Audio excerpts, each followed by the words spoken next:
Welcome to the Slop Farm. Enjoy the video. In this video, I will show you how to make a delicious custard apple dessert.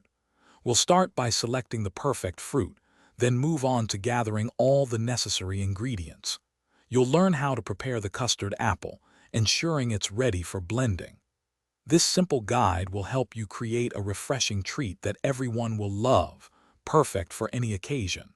Get ready to enjoy a delightful, homemade dessert. Now let's talk about what you'll need. For this recipe, grab 2 medium-sized ripe custard apples. You'll also need 1 cup of chilled, full-fat milk to achieve that creamy texture. Sweeten it to your liking with about 2 to 3 tablespoons of granulated sugar.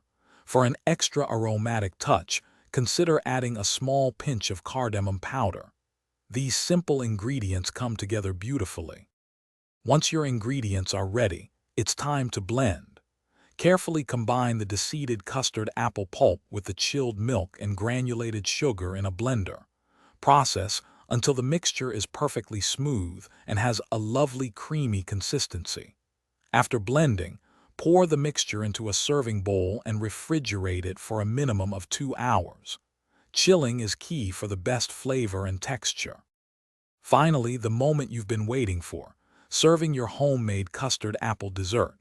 Once it's thoroughly chilled, spoon the creamy mixture into individual serving bowls. For an elegant touch, you can garnish it with a sprinkle of chopped pistachios or almonds. This delightful, naturally sweet and refreshing treat is perfect for a warm day or as a light dessert after any meal. Enjoy every spoonful. Thanks for watching. Consider subscribing if we helped you today.